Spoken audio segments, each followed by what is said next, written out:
Вы мечтаете о Нью-Йорке, но никогда здесь не были? Я Анастасия Клейн, и сегодня я проведу вас по 10 местам, ставшим настоящими символами Нью-Йорка, которые вы просто обязаны увидеть, приехав сюда впервые. Оставайтесь до конца, вас ждет бонусный совет, который сделает ваше первое посещение незабываемым.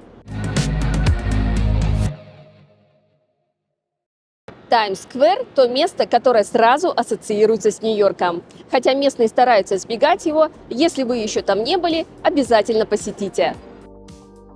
Огромные неоновые вывески, цифровые экраны, яркое освещение создают неповторимую атмосферу, которую стоит увидеть своими глазами. На Таймс-сквер проходят масштабные мероприятия, включая знаменитое новогоднее опускание шара, свадебные церемонии и предложение руки и сердца в День всех влюбленных. Вокруг площади расположено около 40 бродвейских театров, что превращает этот район в настоящий центр театральной и шоу-индустрии Нью-Йорка. Лучше всего смотреть Таймс-сквер вечером или ночью, когда огни вывесок светятся особенно ярко и создают незабываемую атмосферу. Если вы впервые в Нью-Йорке, обязательно поднимитесь на смотровую площадку. Это лучший способ увидеть город с высоты птичьего полета. Вы можете выбрать классические варианты, такие как Empire State Building или Рокфеллер-центр, или отправиться на Эдж в Хадсон-Ярдс.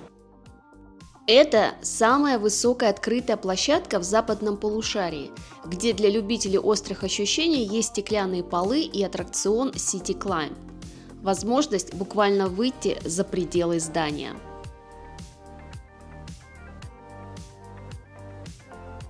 Цены на смотровые площадки начинаются примерно от $44 для взрослых, но зависит от дня и времени визита.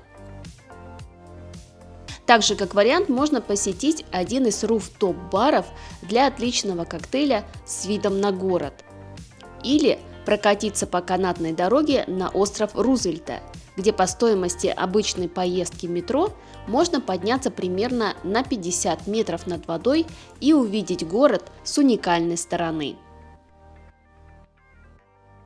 Знаете ли вы, что по итогам рейтинга 50 лучших пицц мира в 2024 году победила пиццерия Una Pizza Napolitana, расположенная в Нью-Йорке. И это неудивительно, ведь пицца стала символом города благодаря итальянским иммигрантам.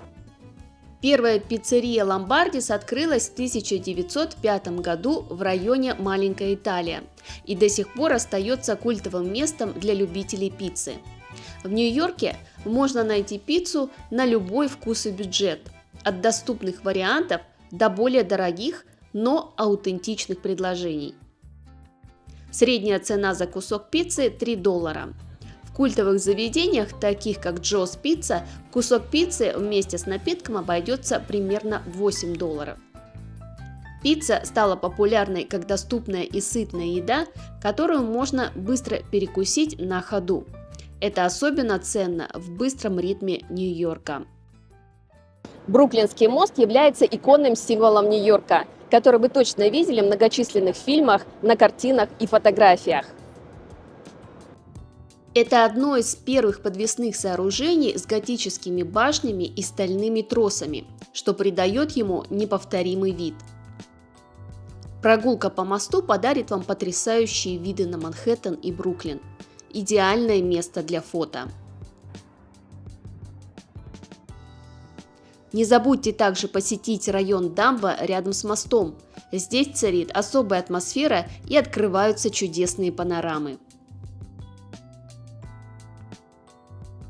Советую прийти пораньше, чтобы избежать толпы, или на закате, когда виды особенно красивые.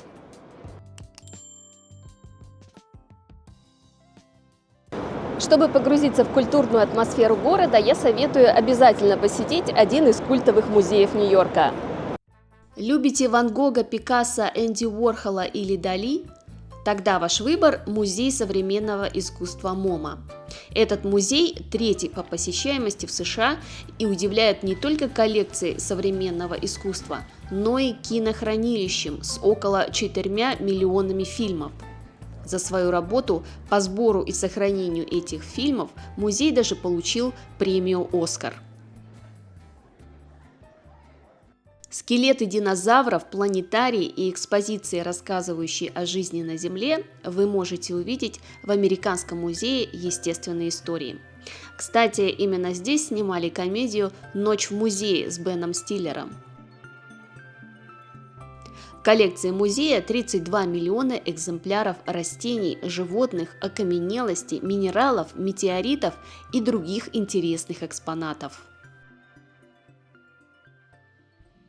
Метрополитен-музей – один из крупнейших и старейших музеев мира с коллекцией, охватывающей более 5000 лет истории искусства.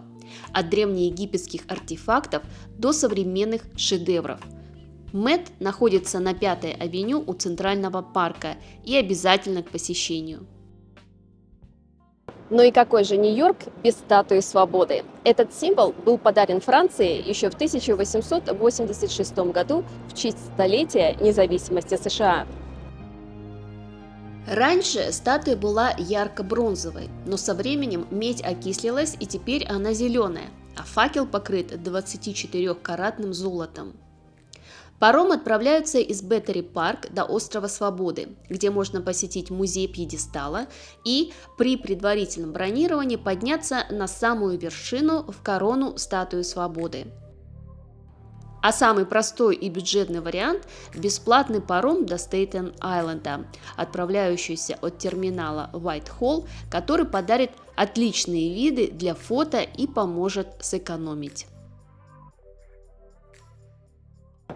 В Нью-Йорке вы точно будете много ходить пешком. И лучшим местом для прогулок является Центральный парк – огромный зеленый остров в сердце Манхэттена. Согласно исследованиям, Центральный парк является самым кинематографичным местом в мире. Иными словами, именно он чаще всего появлялся в кино.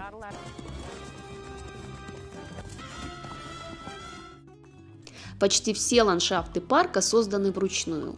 Озера, водопады, дорожки и даже холмы сделаны так, чтобы парк казался настоящей природной зоной среди небоскребов. Здесь вы можете гулять, кататься на велосипеде или лодке, посетить зоопарк, проехаться в конной повозке, покататься на коньках или просто устроить пикник на траве. Если вы в Нью-Йорке впервые, не упустите шанс провести здесь хотя бы пару часов. Мой совет – посещайте парк утром в будние дни, чтобы насладиться тишиной и сделать уникальные снимки без толп туристов. А вы знали, что каждый 24-й житель Нью-Йорка – миллионер? И это неудивительно, ведь именно здесь кипит финансовая жизнь. Крупнейшие банки, биржи, инвестиционные фонды – все сосредоточены на Уолл-стрит, символе силы, амбиций и больших денег. Здесь находится Нью-Йоркская фондовая биржа и Федеральный резервный банк, а сделки заключаются на миллиарды долларов. Но главная достопримечательность Уолл-стрит – легендарный бык, который стоит в северной части парка Боулинг-Грин. Это бронзовый гигант символизирует финансовый оптимизм и процветание. Многие туристы и даже брокеры верят, что если потереть нос, рога или одно особое место быка, это принесет финансовую удачу. Если вы впервые в Нью-Йорке, вам нужно обязательно посмотреть хотя бы одно бродвейское шоу. Это визитная карточка Нью-Йорка. Билеты, конечно, не дешевые, но со скидкой их можно найти в павильоне TKTS на Таймс-сквер под Красной лестницей или через приложение Today Tix. Там можно найти недорогие билеты на спектакли день в день или на следующий день. Обратите внимание на топ-3 самых популярных шоу. Это «Гамильтон», «Король Лев» и «Уикед». Также в постановках на Бродвее вы можете увидеть таких знаменитостей, как Джордж Клуни, Дензель Вашингтон, Киран Калкин и многих других. Это шанс окунуться в магию театра и почувствовать настоящий дух Нью-Йорка. И еще один мой совет – посетите мемориал 9/11. Это место памяти, силы и уважения к тем, кто погиб 11 сентября 2001 года. На месте башен-близнецов теперь два огромных бассейна с водопадами. Вода, стекающая вниз, символизирует вечную память. На бронзовых панелях выгравированы имена почти 3000 человек, погибших в результате терактов. Под мемориалом расположен музей, где можно увидеть артефакты, фотографии и истории очевидцев. Это сильное, трогающее до глубины души место, которое помогает понять масштаб трагедии и стойкость людей. А вот и обещанный бонус. Хотите увидеть себя на огромном билборде посреди Таймс-сквер? На пересечении 46-й улицы и Бродвей отсканируйте QR-код, который появляется на экране. Сделайте горизонтальное фото и отправьте в чат. И через несколько минут вы звезда Таймс-сквер. Спасибо, что досмотрели видео до конца. В описании вы найдете полезные ссылки, которые пригодятся вам в путешествии. Подписывайтесь, ставьте лайки и увидимся в следующем видео.